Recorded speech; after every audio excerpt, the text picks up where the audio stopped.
የኢራኑ ጦርነት የቀጠናው የአረብ ሀገራትን ስቦ እያስገባ ነው። የተባበሩት አረብ ኤሚሬትስ ጦርነቱን ለመቀላቀልና ሆርሙዝን ለማስከፈት ማቀዷ ተሰምቷል። በአንጻሩ ትራምፕ በኢራን ያለንን ኦፕሬሽን ጨርሰናል፣ ከዚህ በኋላ የኢራን ጉዳይ አያገባንም ብለዋል።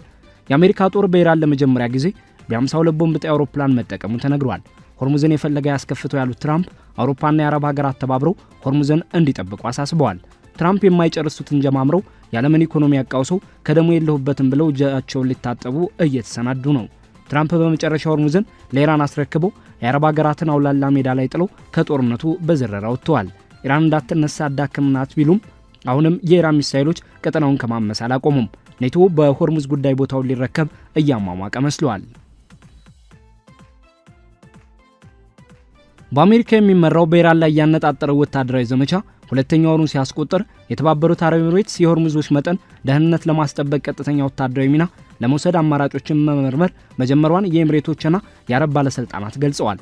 በዎል ስትሪት ጆርናል ይፋ የሆነው ይህ መረጃ በአሜሪካና በአጋሮቿ በኩል በግጭቱ ውስጥ በቀጥታ ጦር ለማሰማራት የወሰነች የመጀመሪያዋ የፋርስ ባህረ ሰላጤ አረብ ሀገር ያደርጋታል።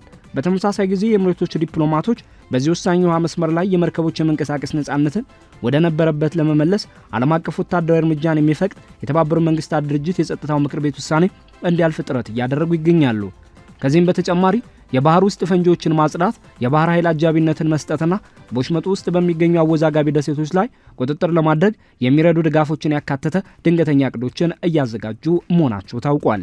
የካቲት 21 ጦርነት ከመፈንዳቱ በፊት የኤሚሬቶች ባለስልጣናት ከኢራን ጋር የነበራቸውን ዲፕሎማሲያዊ ግንኙነት ለማጠናከር ጥረት ሲያደርጉ የነበረ ሲሆን የኢራኑ የብሔራዊ ደህንነት አማካሪ አሊ ላሪጃኒ በአሜሪካና በእስራኤል የአየር ጥቃት ከመገደላቸው ጥቂት ቀደም ብሎ አቡዳቢ አቀባበል ተደርጎላቸው እንደነበር ይታወሳል።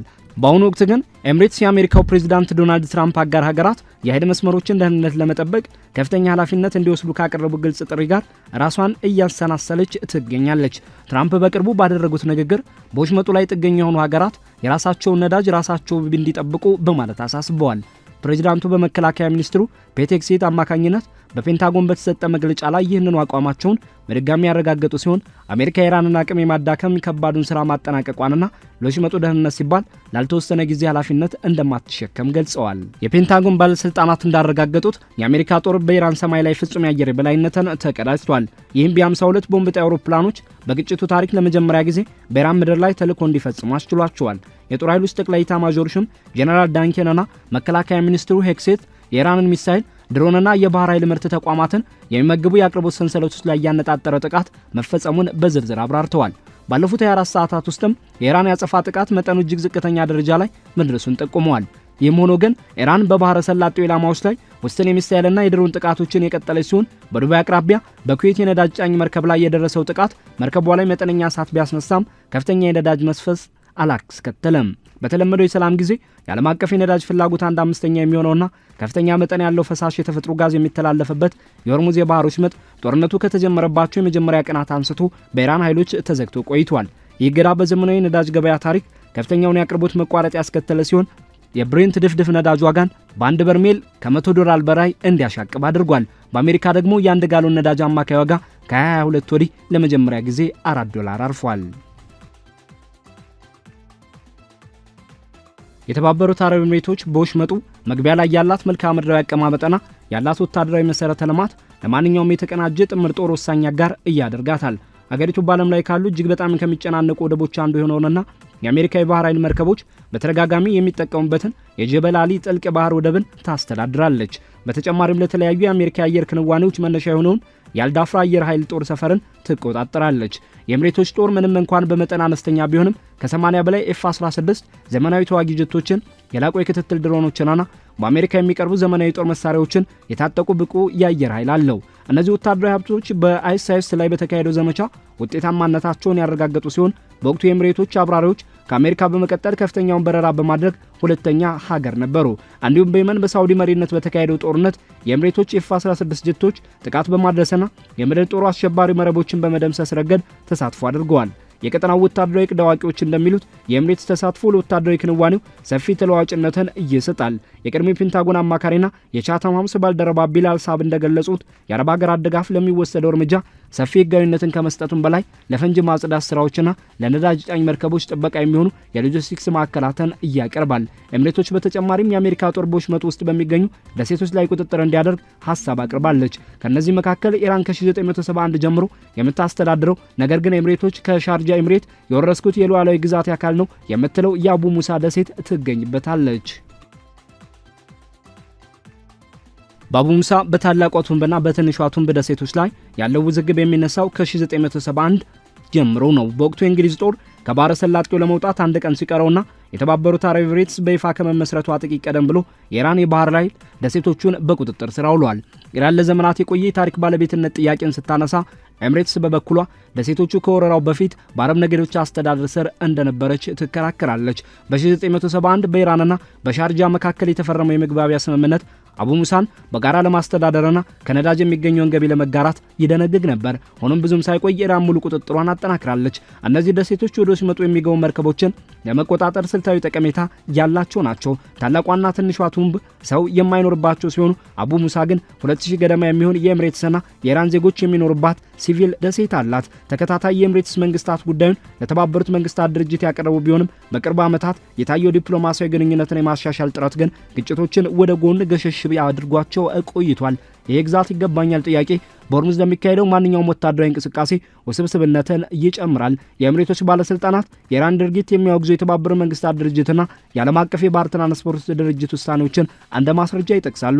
ኢራን በኤሚሬትስ ከተሞች ላይ የሰነዘረችው የሚሳኤል ጥቃትና የወሽመጡ መዘጋት የመርከቦች የመንቀሳቀስ መብትን ለማስከበር ዓለም አቀፍ ስምምነት መኖሩን ያሳያል ይላሉ። የአሜሪካ የባህር ኃይል አምስተኛው ፎርቲ መቀመጫ የሆነችው ባህሬን ለቀረበው የጸጥታ ምክር ቤት የውሳኔ ሐሳብ ድጋፏን እየገለጸች ሲሆን ድምጽ አሰጣጡም እስከ ያዝነው ሳምንት መጨረሻ ሊከናወን እንደሚችል ይጠበቃል። ይሁን እንጂ ከኢራን ጋር የቆየ ግንኙነት ያላቸውና የጸጥታው ምክር ቤት ቋሚ አባላት የሆኑት ሩሲያና ቻይና ውሳኔውን እንደሚቃወሙ ወይም ድምጽ ከመስጠት እንደሚቆጠቡ ስለሚገመት ውሳኔው ሐሳብ ብቻ ሆኖ ሊቀር ይችላል የሚል ስጋት አለ። ሳውዲ አረቢያና ሌሎች የባህረ ሰላጤው የትብብር ምክር ቤት አባላትም በኢራን አመራር ላይ ያላቸውን አቋም አጥብቀዋል። የቴህራን ቀጠናዊ ተጽዕኖ እስኪቀንስ ድረስ ግፊቱ እንዲቀጥል ፍላጎት ቢኖራቸውም ሪያድ ግን በቀጥታ በጦርነት ውስጥ ላለመሳተፍ ጦር ከመላክ ተቆጥባለች። የተባበሩት አረብ ኤሚሬትስ የወሰደችው ጠንካራ አቋም ከጦርነቱ በፊት ከነበራት የሽምግልና ጥረት ጋር የሚቃረም ቢሆንም ከ2020 የአብርሃም ስምምነት በኋላ ከመጣው አዲስ የኃይል አሰላለፍ ጋር የሚስማማ ነው። የስምምነት ከእስራኤል ጋር ያለውን ግንኙነት ወደ መደበኛነት ከመቀየሩም በላይ በጋራ የኢራን ስጋት ላይ የሚሰራ የጸጥታ ትብብርን ፈጥሯል። ያም መዋቅር ቀደም ሲል የመረጃ ልውውጥና የጋራ ወታደራዊ ልምምዶችን የወለደ ቢሆንም አሁን ያለው ቀውስ ግን የትብብሩን ጥንካሬ በሰዓት ውስጥ ሆኖ የሚፈተን አድርጎታል። ፕሬዚዳንት ዶናልድ ትራምፕ በአውሮፓ አህጉር በሚገኙ አጋር ሀገሮቻቸው ላይ ያላቸውን ጥልቅና ግልጽ የሆነ ቅሬታ በአደባባይ ማንጸባረቃቸው በጦርነቱ ወቅት የሚጠበቅባቸውን የጋራ ሸክም የመጋራት ኃላፊነትን በተመለከተ የሚነሳውን ክርክር ይበልጥ እንዲፋፋምና እንዲበረታ አድርጎታል። በተከታታይ ቀናት ባደረጓቸው መግለጫዎች ፕሬዚዳንቱ እንደ ፈረንሳይ፣ ስፔን፣ ጣሊያንና እንግሊዝ ያሉ ሀገራት በአካባቢው ወታደራዊ ክንዋኔ ለሚያደርጉ ወይም ለእስራኤል የአቅርቦት ድጋፍ ለሚሰጡ የአሜሪካ አውሮፕላኖች የአየር ክልላቸውን ከመፍቀድና የጦር ሰፈሮቻቸውን ክፍት ከማድረግ አንጻር የጣሉትን ገደብ አጥብቀው ወቅሰዋል። ፕሬዚዳንት ትራምፕ በማህበራዊ ትስስር ገጻቸው ባስተላለፉት መልእክት እነዚህ የአውሮፓ መንግስታት የዘገየ ወታደራዊ ድፍረትን አሰባስበው የሆርሙዝ ወሽመጥን ቁጥጥር ራሳቸው ሊረከቡ እንደሚገባ ገልጸዋል። አያይዘውም አሜሪካ የኢራን ወታደራዊ አቅም ደቁሳለች ካሉ በኋላ ዋሽንግተን በወሽመጡ ላይ ካለባት ቀጥተኛ ኃላፊነት በቅርቡ ራሷን እንደምታገል አስታውቋል። የመከላከያ ሚኒስትር ፔት ሄግሴት በበኩላቸው በፔንታጎን በሰጡት መግለጫ የዚህን የውሃ መስመር ደህንነት መጠበቅ የአሜሪካ ብቻ የቤት ስራ ተደርጎ ሊወሰድ አይገባም በማለት የፕሬዚዳንቱን ሐሳብ ደግመውታል። በአንጻሩ የአውሮፓ መንግስታት በኢራን ላይ ጥቃት ለመሰንዘር በተወሰነው የመጀመሪያው ውሳኔ ላይ በቂ ምክክር አለመደረጉንና በሀገራቸው ውስጥ ያለውን ህዝባዊ ተቃውሞ እንደ ምክንያት በመጥቀስ ራሳቸውን ከዚህ እንቅስቃሴ ገሸሽ ለማድረግ ሞክረዋል። የአሜሪካ ጦር ያለውን ከፍተኛ በራስ መተማመን የሚመነጨው የኢራን የአየር መከላከያ ስርዓትና የህዝብ መዋቅሮች በከፍተኛ ደረጃ መዳከማቸውን ተከትሎ ነው። እንደ አውሮፓውያን አቆጣጠር በ1950ዎቹ የተነደፉ ቢሆኑም በተደጋጋሚ በዘመናዊ የአቪዮኒክስ እና በረዥም ርቀት ተወርዋሪ መሳሪያዎች የዘመኑት ቢ52 ቦምብ ጣይ አውሮፕላኖች የሚያደርጓቸው ተልዕኮዎች አሜሪካ የተቀዳጀችውን ፍጹም የአየር ላይ የበላይነት የሚያረጋግጡ ናቸው። እነዚህ ግዙፍ አውሮፕላኖች ውጥረት ባለባቸው የአየር ክልሎች ውስጥ ከምድር ወደ አየር ለሚተኮሱ ሚሳኤሎች ተጋላጭ መሆናቸው የሚታወቅ ሲሆን አሁን ላይ ያለምንም እንቅፋት የኢራን ሰማይ እያቆራረጡ መብረራቸው የኢራን መከላከያ አቅም መፈራረሱን የሚያሳይ ግልጽ መለኪያ ተደርጎ ተወስዷል። የአሜሪካ የአየር ድብደባዎች የሚሳኤል ማስወንጨፊያዎችን ብቻ ሳይሆን ምትክ መሳሪያዎችን የሚያመርቱ የኢንዱስትሪ መሰረቶችን ጭምር ያካተቱ ናቸው። በተለይም የኒውክሌር መሰረተ ልማት በሚገኝባት ኢስፋሃን ከተማ ውስጥ የሚገኙ ተቋማት የጥቃቱ ኢላማ ሆኗል። ይሁን እንጂ ኢራን አሁንም ቢሆን ባላስቲክና ክሩዝ ሚሳኤሎችን ወደ ባህረ ሰላጤው ሀገራት ዋና ከተሞችና ወደ እስራኤል የመተኮስ አቅም እንዳላት ትናንት በሪያድ በዱባይና በባህሬን የተሰነዘሩ ጥቃቶች አረጋግጠዋል። የኢራን አብዮታዊ ጦር ከአሜሪካ ጋር ግንኙነት ያላቸውን እንደ አፕል፣ ጎግልና ሜታ ያሉ ኩባንያዎችን የጥቃት ኢላማ እንደሚያደርግ በመግለጽ በእነዚህ ተቋማት ውስጥ የሚሰሩ የቀጠናው ተወላጆች የሥራ ቦታቸውን ለቀው እንዲወጡ አስጠንቅቋል። የግጭቱ ሰብአዊ ቀውስና የደረሰው ጉዳት መጠን እጅግ አሳሳቢ ደረጃ ላይ ደርሷል። የኢራን ባለስልጣናት ከ1900 በላይ ሰዎች መሞታቸውን የገለጹ ሲሆን ገለልተኛ ታዛቢዎች ደግሞ 236 ሕፃናትን ጨምሮ ቢያንስ 1574 ንጹሃን ዜጎች መገደላቸውን ያመለክታሉ። የባህረ ሰላጤው ሀገራት በኢራን በኩል በተሰነዘሩ ጥቃቶች የአራት ሰዎችን ሕይወት ሲያጡ እስራኤል 19፣ ሊባኖስ ደግሞ ከ1260 በላይ ዜጎቿን መሞታቸውንና ከ1 ሚሊዮን በላይ የሚሆኑ ደግሞ ከቤት ንብረታቸው መፈናቀላቸውን አስታውቋል። አሜሪካ በበኩሉ 13 ወታደሮቿ መገደላቸውን አረጋግጣለች። በደቡባዊ ሊባኖስ በኩል የእስራኤል መከላከያ ሚኒስትር እስራኤል ካትዝ ከሊታኒ ወንዝ በስተደቡብ ያለውን አካባቢ ከወታደራዊ እንቅስቃሴው በኋላም በቁጥጥር ስር ለማቆየት የታለመ እቅድ እንዳላቸው ገልጸዋል። ይህ እቅድ በድንበር ላይ የሚገኙ መንደሮችን ማፈራረስንና የእስራኤል ደህንነት በተሟላ ሁኔታ እስኪረጋገጥ ድረስ ነዋሪዎቹ ወደ ቀያቸው እንዳይመለሱ መከልከልን ያካትታል። ይህም ሁኔታ ከ1982 እስከ 2000 ዓ.ም የነበረውን የረዥም ጊዜ ወረራ የሚያስታውስና የቀጠናውን ስጋት የሚያባብስ ሆኖ ተገኝቷል። በኢኮኖሚው ረገድ የተፈጠረው መስተጓጎል ከድፍድፍ ነዳጅ አቅርቦት ባለፈ ሰፊ ተጽዕኖ እያሳደረ ይገኛል። በሲንጋፖር የአውሮፕላን ነዳጅ ዋጋ በ140 በመቶ የጨመረ ሲሆን ከኳታርና ከሌሎች አካባቢዎች የሚላኩ ፈሳሽ የተፈጥሮ ጋዝ ጫኝ መርከቦች የመንገድ አቅጣጫቸውን ለመቀየር ከፍተኛ ወጪ እያወጡ ይገኛሉ። የተባበሩት መንግስታት የልማት ፕሮግራም በሰጠው ማስጠንቀቂያ ጦርነቱ በአረቡ ዓለም ተጨማሪ 4 ሚሊዮን ሰዎችን ወደ ድህነት ሊገፋ እንደሚችልና የቀጠናውን አጠቃላይ ምርት እስከ 6 በመቶ ሊቀንስ እንደሚችል አመልክቷል።